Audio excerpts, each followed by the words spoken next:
into this. Okay, so our card for the week was Feed Yourself.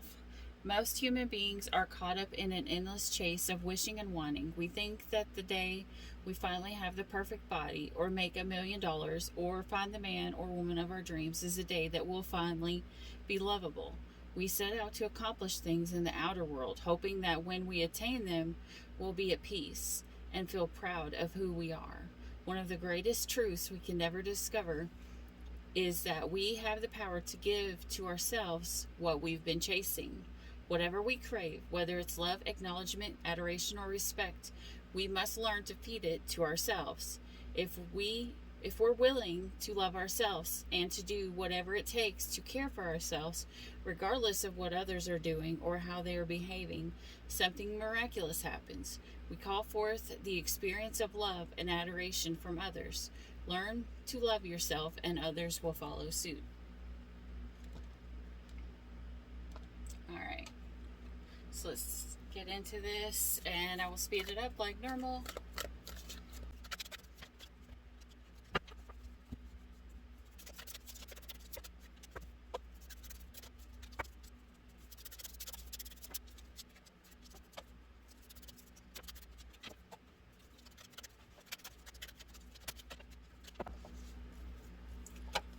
Alright guys, this actually looks really amazing. You guys have a ton of yellow and orange, which is the color of the sun, which is the color of happiness. So let's go ahead and get into this. Okay, so I pulled these, and you got my life is as good as I allow it to be. Many people focus on unwanted things with no deliberate attention to the emotional guidance within. And then they try to compensate for their lackful thinking with physical actions. And because of their misalignment of energy, they do not result from their action. So they try harder by offering more action, but still things do not improve. Like the air you breathe, abundance in all things is available to you. Your life will simply be as good as you allow it to be. I am always receiving the essence of what I am giving. Appreciation and love and alignment to that which is source is the ultimate giving back, so to speak. For in your pain or struggle, you have nothing to give back. What you are living is always an exact replication of the vibrational patterns of thought. Nothing could be more fair than life as you are living it. For as you are thinking, you are vibrating, and as you are vibrating, you are attracting. So you are always getting back the essence of what you are giving. So it's kind of like saying, even whatever you think about, you're going to get that back. What you think about becomes what you bring about, as I always say. My career is one of creating a joyful life experience. Okay, so this week you guys might be wanting so hard to say what it is that you got in your mind. Maybe you're getting excited about something. Maybe you've got a new passion or something that's going to come up. There's something that you're just wanting to get out, and you're going to try so hard to get it out so quick that you're going to stumble over your words, because that's just what I'm feeling as the excitement, or something that's coming about that you just really want to share with someone else, Okay. So this is it's still talking about joyfulness. If your dominant intent is to feel joy while you are doing your work, your triad of intentions, freedom, growth, and joy, will come quickly and easily into alignment. See your career as one of creating a joyful life experience. You're not a creator of things or a regurgitator of what someone else has created or a gatherer of stuff. You are a creator. And the subject of your creation is your joyful life experience. That is your mission. That is your quest. That is why you are here. And this is telling you, you guys might be being called out to step into who it is that you are meant to be. Maybe some of you guys are finding your life purpose or your life career, or you could be changing jobs, or something new could just be coming along, like a new hobby or new friends or something could be coming along that excites you, puts passion back inside of you, like sets your heart back into flames, whether it's love, career, friendship, anything like that. Happiness is my birthright. Okay. This is telling you, with this new thing coming in here, though, you are going to have to clear and let go of the old. Okay? So clearing. As a true offering arises, it becomes easy to let go. You start to trust that more will always arrive. You shift your mind to God's. Such freedom. Yeah, that's you saying, listen, I understand, God, it's not mine, it's what you gave to me, and I could only have this thing for a short amount of time, because you let me borrow it, because it's yours, God, and I appreciate you, and you give gratitude for all the things that you do have. My dad used to always say,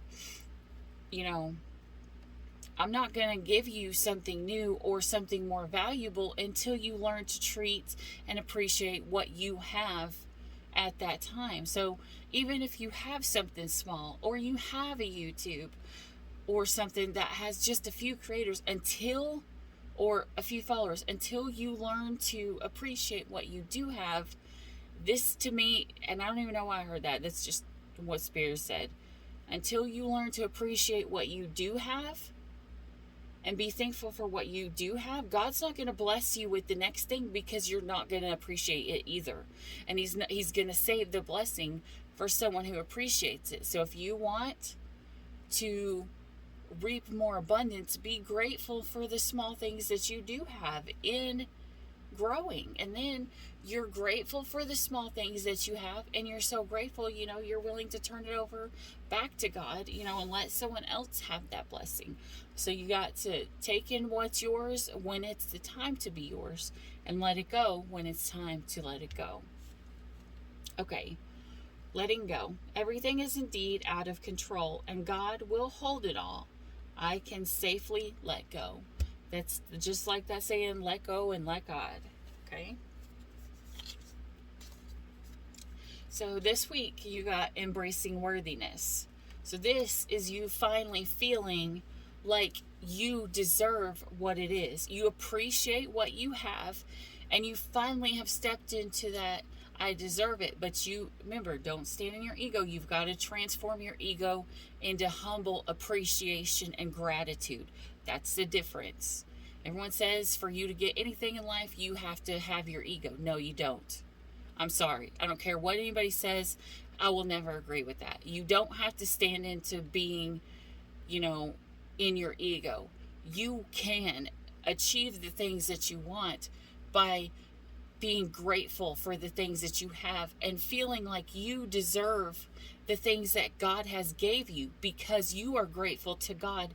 It does not make you egotistical if you finally believe that you are worthy to stand and to receive what God has to offer you.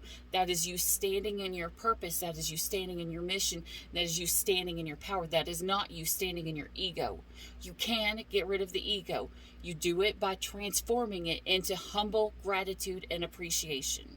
And all this stuff, I'm going to tell you, I'm learning right along with you guys, okay?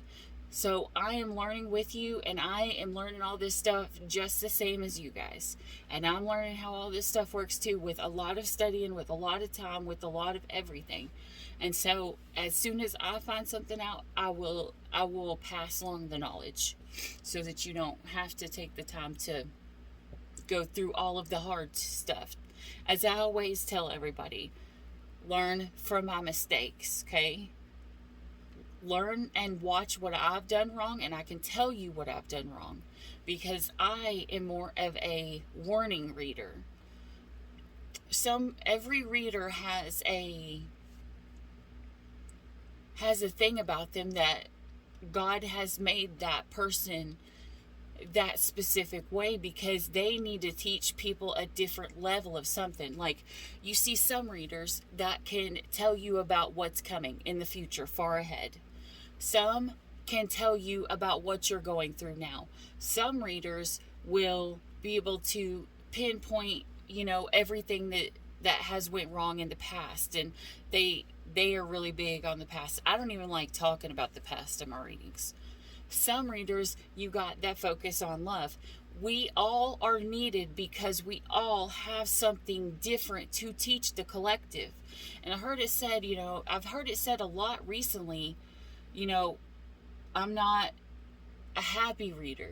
Well, that's okay to still be a happy reader, because when you go to a reader and it's all down, down, down, down, down, they need to go and also hear a reader who uplifts them and tells them something good. So we need both, because if someone is always uplifting everybody, they will get in their ego. And then if you have someone who's always telling them bad, they're going to be low vibe all the time. So the mix between the readers is what makes every individual person individual, and it makes them who they are and what it is that they do special, because each person will be needed for a different thing. Sometimes and I follow readers too. Like, there's some days where I can get on and I'm like, I can't handle listening to a reader who's just going to talk bad all the time. So I can't watch their channel. Otherwise, I know it's instantly going to drop me low vibe. So I can go to a reader who is going to transfer the negative and put it out in a positive way. And then there's some days where I need that reader who will say it exactly like it is, the way that it has to be said, so that I get my shit together and I listen and I can go forward. Or, anyways, but everybody is different. Everybody has something specific, something individual, something that makes them them. Everybody always was scared to be weird or strange when I was growing up. And I'm like, why? That's a compliment in my mind. I don't want to be like everybody else. If everybody was like everybody else, it would be boring. You need a whole bunch of people on different sides so that you can see all sides and you're not just looking at one side. So that you can see what's happened in the past, what's happened in the future, what's happening now. And I usually tend to be a warning reader. And it's not the best for me. I'm going to tell you right now. It's not so much fun. I hate telling people bad news. However, it seems to be what I'm called to do. So if I see something coming, I'm going to definitely warn you about it. But within the warnings that's going to come, I'm going to show you, or try to show you, or try to teach you how you can get there. And so when that thing comes up, whether you can stop it or you can't, you'll know how to handle it, because how we respond to the bad things that happen to us will also be how we reap our good karma. Like, if we don't negatively respond to something negative that happened to us, that means that we will reap the good karma when it's time for reaping to come.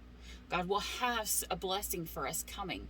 But we can't do bad to someone who done bad. Otherwise, that karma's already came to us.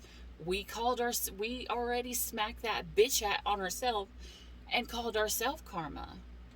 So there will be no blessings for us if we take karma into our own hands. When we trust God enough to let it go and to trust Him to take care of it, and we do what is right on our side, that's when the blessings will come in for us. That's when we will reap the benefits of the good for the bad that's been done to us, because there always has to be an equal balance in the universe. When something bad happens to us, something good will level it out. When we lose someone who's important to us, like if we get broke up with or cheated on or something, someone else will come in. And if we've learned our lessons from the past, then we will have a better future that's going forward, because we will have learned those lessons. We take those lessons and we turn them into progression. That's how we level up. That's how we vibe higher. That's how we do more. That's how we stand in our power. That's how we become who we are meant to be. Okay. So this one was embracing the worthiness. This is you stepping in to who it is that you are meant to be. Okay? This one says kindness. My heart is a deep lake of loving kindness. I count myself fortunate to hold tenderness within my soul. I forgive myself, my fears, my frailties. I am compassionate towards myself in times of turbulence and change. Okay, so this is where we could want to take matters into our own hands, but we're not. We're letting it go. We're clearing out the past, and we are standing in who we are meant to be, because we know what we are worthy of. We know what we deserve. We know what God has in store for us, and that's not being egotistical. This is not feeling self-righteous, just like you are going to get something whether you deserve it or not. This is you just knowing and believing that you're worth more than the shit you've dealt with all your life. That you are deserving because you have done the things that reap the good karma that comes in. Okay? And so Spirit is telling us what we need to do is to surrender to your full power. Your life is calling for you to step into your full power rather than playing it small. Okay, so this is you've got to surrender. You've got to let go of the past. You've got to clear out all the past issues and the negative, and embrace who it is that you're supposed to be and stand in your full power. Okay? All right, and our card for this week, we're going to read from the Sacred Spirit reading cards. Okay. One, please, Spirit.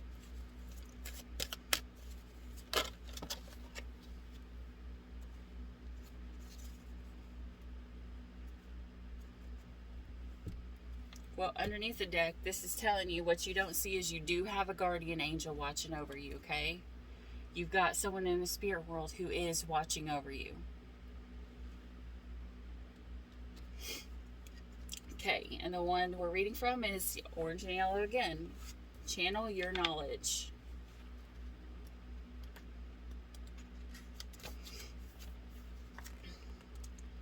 Automatic writing is a safe and powerful process of channeling spirit directly into writing. Like any sense or intuitive skill, it can be sharpening and improved within time and practice. More importantly, anyone can learn this skill without any active conscious self. The mind becomes free to instruct and navigate the individual. Automatic writing enables the channel to access higher states of consciousness and awareness. Innovation and creation is byproduct of channeling in this way. Leonardo da Vinci, Isaac Newton, and Albert Einstein were constantly inspired by the form of thought from pen to paper. If you are just at the beginning to open yourself up to intuitive and spiritual communication, automatic writing can act as a bridge to strengthen your mind and intuitive challenge. Before undertaking such a skill, you are encouraged to keep a clear and sacred space, free of lower thought forms and energies that may cling or seek to enter an open channel door. Seek a suitable teacher. Currently, soul guidance is required. You're being asked to connect to your higher wisdom of your soul, removing ego-based barriers such as expectations, internal ridicule, fear, and control are necessary for clarity and peace of mind. Feelings of being physically, mentally, energetically blocked or stuck in such areas of your life, such as employment and relationships, requires action. You must be ready to let go of your expectation. Creating a peaceful environment to free your mind is essential now. Allowing your pen or pencil to wander onto a sketch pad, forming doodles or symbols or paintings or musical creation will assist you in writing issues such as writer's block. With relaxed breath, let your thoughts inspire you to create or record new information as your inner thoughts and spiritual messages are conveyed to you, to the record in written word. Working with higher vibrations or elevated energies will improve this communication and length of spiritual discussion. Okay, so let's see here. The sacred crystal for this week is blue kyanite. And it says angel assistance is guardian angel Hariel. And this is for educational success, writing, and productivity. Okay, and your affirmation for this week: my mind is open. I receive my soul's guidance loud and clear. 22:22 on the clock. So, all right. That's what I got for you this week, guys. I hope it helped. All right, make it a great one. Bye. Stay, even for a moment, that's okay. Even if the sky is turning gray.